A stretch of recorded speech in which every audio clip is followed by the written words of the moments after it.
How you doing, everyone? This is Ryan Jenkinson from Reverend And The Makers and the Roland V-Drums demo team. Welcome to my series of videos getting hands-on with this guy, the SPD-SX sampling pad. The first topic we're going to cover is click tracks and backing tracks. Thanks a lot for watching, and I hope this helps.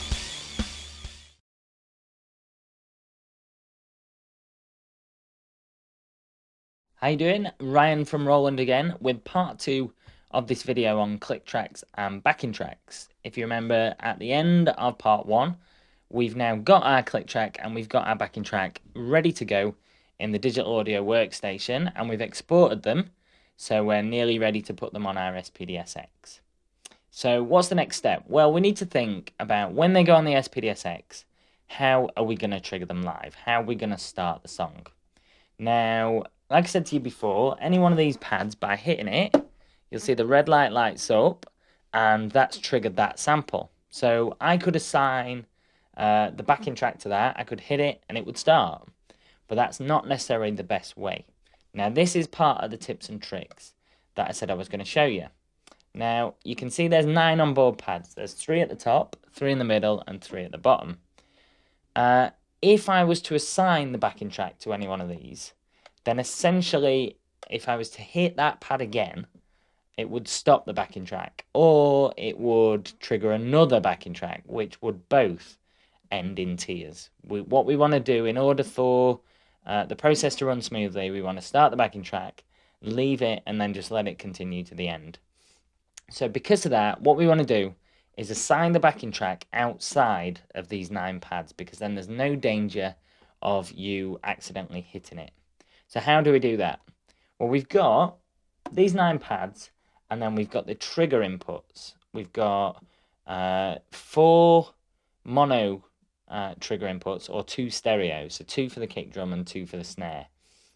You can assign backing tracks to them, but I wouldn't recommend it, because using those for actual triggering is far more rewarding than applying backing tracks to them, which we'll go through in another video. But essentially, yeah, you don't want your backing tracks on those. But after the 2 bass drum and the 2 snare trigger inputs, we've then got the foot switch. So what does the foot switch mean? Well, that foot switch has got 2 assigned. Again, it's stereo or 2 mono.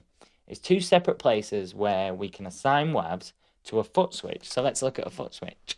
Well, this is the Boss FS5U.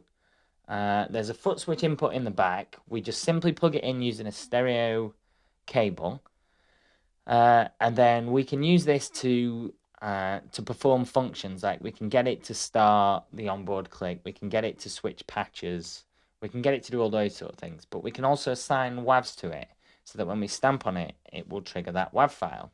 So this provides a great spot to dump our backing tracks, because like I said to you, there's 2 spots. It's a stereo, 2 different places we can put 2 different WAVs. So why don't we put the backing track on one of those and the click track on the other one? Then all we need to do is figure out a way to get them both to start at the same time. Well, again, we can do that because we've got pad link facility.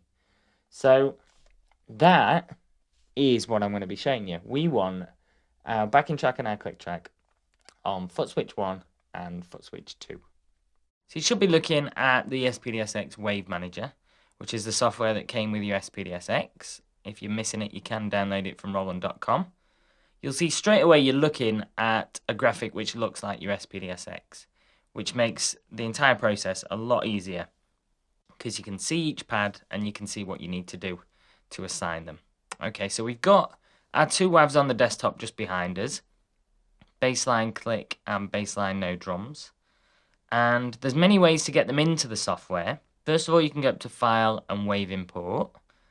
Second of all, you can press this button here, which is like a file with a plus on it. And by clicking that, you're then into the Wave Import dialog box. You select which category you want it to go in.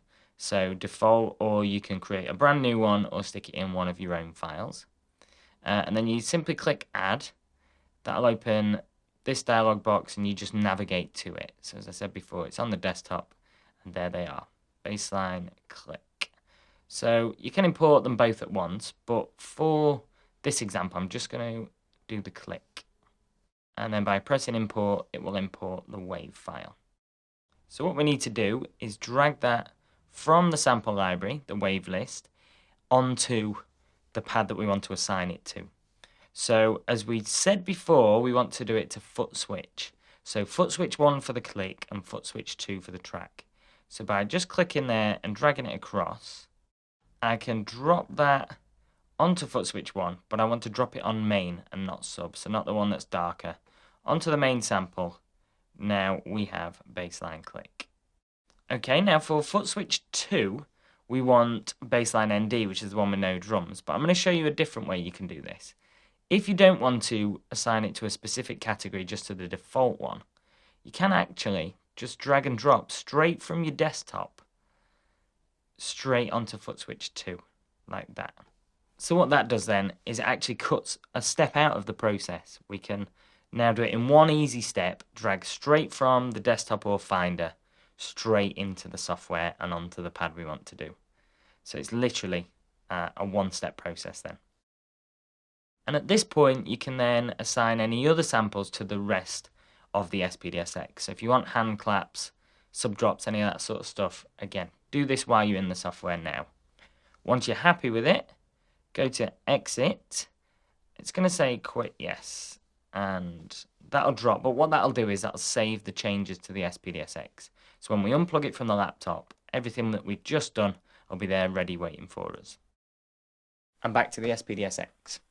So once it's saved the changes, now we're ready to change a few little settings so that we can start triggering our backing tracks. There we go. So we've now got our backing track and our click track onto the SPD-SX in the right spot on foot switch. So what I'll do in the next video is show you what settings we need to change on the SPD-SX, and then what we do once we stomp on our foot switch to get our backing tracks to work. So catch us for the next part of the video, and thanks for watching.